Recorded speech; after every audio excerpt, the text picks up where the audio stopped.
Assalamualaikum warahmatullahi wabarakatuh. Halo sobat-sobat mijah, kita akan melanjutkan pembahasan yang kemarin, Sirah Nabawiyah tentang kelahiran Nabi Muhammad Shallallahu Alaihi Wasallam. Di perkampungan kabilah Bani Sya'ad. Tradisi yang berlaku di kalangan bangsa Arab yang tinggal di kota adalah mencari para wanita yang dapat menyusui bayi-bayi mereka sebagai tindakan preventif terhadap tersebarnya penyakit-penyakit iklim perkotaan. Hal itu mereka lakukan agar tubuh bayi-bayi mereka kuat, berotot, kekar, dan mahir berbahasa Arab sejak masa kanak-kanak. Oleh karena itu, Abdul Muthalib mencari wanita-wanita yang dapat menyusui Rasulullah Shallallahu Alaihi Wasallam. Dia akhirnya mendapatkan seorang wanita penyusu dari kabilah Bani Sya'ad bin Bakar yang bernama Halimah binti Abu Zu'aib. Suami wanita ini bernama Al-Harits bin Abdul Uzza yang berjuluk Abu Kabsyah yang juga berasal dari kabilah yang sama. Jadi di daerah Arab tuh mempunyai kebiasaan untuk menyusukan bayinya ke orang lain, yaitu tujuannya yang tadi untuk membuat bayi-bayi mereka kuat, berotot, dan juga mahir berbahasa Arab. Nah, setelah kakeknya itu mencari-mencari dan dapatlah seseorang yang bernama Halimah binti Abu Zu'aib. Nah, setelah bertemu dengan Halimah binti Zu'aib, Halimah ini merasakan adanya keberkahan dari kehadiran Rasulullah Shallallahu Alaihi Wasallam. Nah, ini dia kisah Halimah binti Zu'aib. Ibnu Ishaq berkata, Halimah pernah berkisah bahwasanya suatu ketika dia pergi bersama suami dan bayinya yang masih kecil dan masih disusui bersama rombongan para wanita dari kalangan Bani Sya'ad bin Bakar yang sama-sama tengah mencari bayi-bayi yang akan disusui.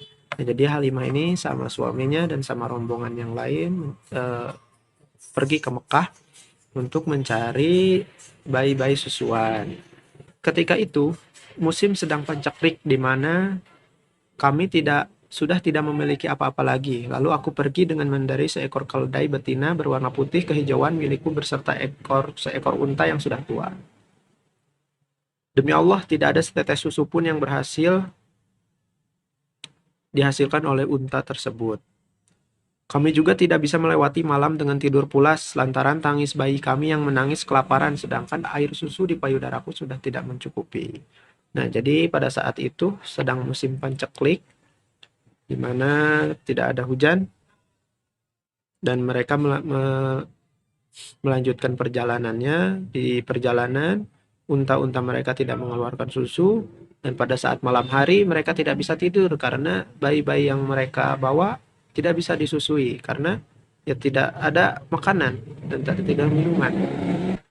Nah, akan tetapi kami selalu berharap pertolongan dan jalan keluar. Selanjutnya aku pergi dengan mengendari keledai betina milikku yang sudah tidak kuat lagi untuk meneruskan perjalanan sehingga hal ini membuat rombongan kami merasa kesulitan akibat letih dan kondisi kekeringan yang melilit.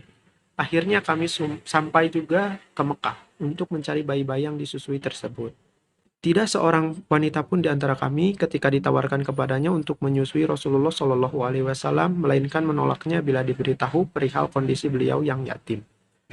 Nah, jadi ketika mereka sudah sampai di Mekah, mereka mencari bayi-bayi susuan di Mekah dan kakek Rasulullah Shallallahu Alaihi Wasallam, Abdul Muthalib, menawarkan kepada mereka untuk menyusui Rasulullah.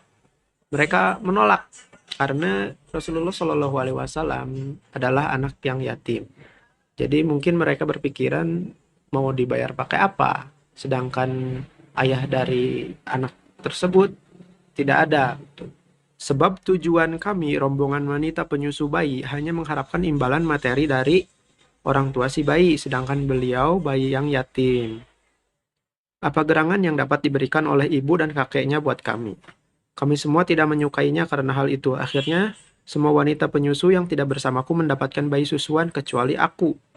Nah, jadi ketika semuanya sudah menolak, mereka mencari lagi.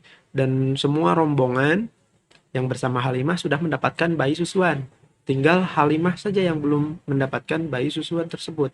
Tatkala kami semua sepakat akan berangkat pulang, aku berkata kepada suamiku, demi Allah aku tidak sudi pulang bersama teman-temanku tanpa membawa seorang bayi susuan. Demi Allah, aku akan pergi ke rumah bayi yatim tersebut dan akan mengambilnya menjadi bayi susuanku. Tidak mengapa bila kamu melakukan hal itu, mudah-mudahan Allah menjadikan kehadirannya di tengah kita sebagai suatu keberkahan.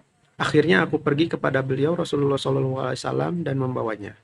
Sebenarnya motivasiku membawanya serta-merta karena aku tidak mendapatkan bayi susuan selain beliau. Nah, jadi daripada pulang tidak membawa bayi, Halimah ini memilih membawa Rasulullah SAW karena mungkin malu ketika pulang tidak membawa bayi susuan.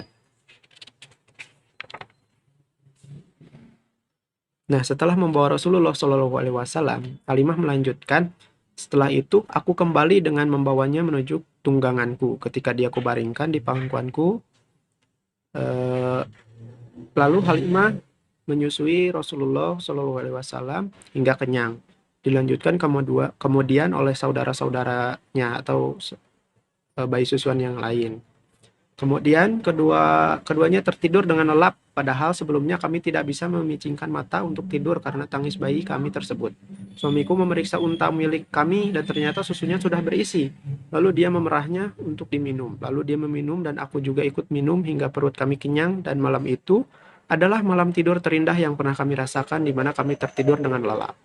Nah, jadi semenjak Halimah membawa Rasulullah SAW, yang biasanya tengah malam itu mereka kelaparan karena tidak ada susu, saat membawa Rasulullah SAW, tiba-tiba unta-unta mereka mengeluarkan susu yang banyak sehingga mereka bisa minum dengan kenyang lalu tertidur dengan lelap.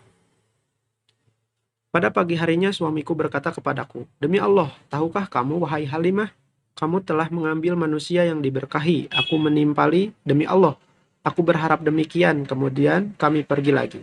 Aku menunggangi keledai betinaku dan membawanya beserta beliau Rasulullah SAW di atasnya. Demi Allah, keledai betinaku tersebut sanggup menempuh perjalanan yang tidak sanggup dilakukan oleh unta-unta merah mereka. Sehingga teman-teman wanitaku dengan penuh keheranan berkata padaku, "Wahai putri Abu Zu'ai, ada apa denganmu? Kasihanilah kami, bukankah keledai ini yang dulu engkau tunggangi ketika pergi?" Aku menjawab, "Demi Allah, inilah keledai yang dulu itu." Nah, jadi ketika Halimah pulang mengendarai keledai, padahal keledai ini sudah tua, sudah tidak bisa menempuh perjalanan yang jauh. Tapi ketika membawa Rasulullah SAW, mendadak keledai ini mampu menempuh perjalanan yang jauh, yang tidak sanggup dilalui oleh unta-unta merah. Nah, teman-teman Halimah ini merasa heran, oh kenapa bisa keledai yang sudah tua bisa menempuh perjalanan yang jauh, sedangkan unta merah saja tidak sanggup. Sejak kami pulang dengan membawa Muhammad Rasulullah SAW, kambingku tampak dalam keadaan kenyang dan air susunya banyak, sehingga kami dapat memerahnya dan meminumnya. Padahal orang-orang yang tidak dapat setetes air susu pun di puting susu kambing. Kejadian ini membuat kaumku yang bermukim berkata kepada para penggembala mereka, "Celakalah kalian, pergilah ikuti kemana saja pengembala kambing putri Abu Zu'aib mengembalakan kambingnya." Meskipun demikian, realitasnya kambing-kambing mereka tetap kelaparan dan tidak mengeluarkan air susu setetes pun. Sedangkan kambingku selalu kenyang dan banyak air susunya. Nah, jadi salah satu keberkahannya lagi, ketika kambingnya yang biasanya tidak mengeluarkan susu, tiba-tiba mengeluarkan susu yang banyak. Sedangkan kambing-kambing orang lain tidak mengeluarkan susu setetes pun. Lalu teman-temannya malah menyalahkan pengembalanya. Jadi disuruh pengembala kambing mereka untuk mengikuti pengembala kambing Halimah. Tetapi tetap saja kambing-kambing mereka tidak mengeluarkan air susu setetes pun. Demikianlah kami selalu mendapatkan tambahan nikmat dan kebaikan dari Allah Subhanahu wa taala hingga tak terasa 2 tahun pun berlalu dan tiba waktuku untuk menyapihnya.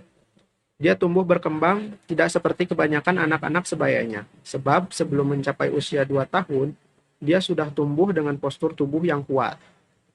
Halimah melanjutkan, "Akhirnya kami mengunjungi ibunya dan dalam hati yang paling dalam, kami sangat berharap dia masih bisa berada di tengah keluarga kami, karena keberkahan yang kami rasakan sejak keberadaannya tersebut.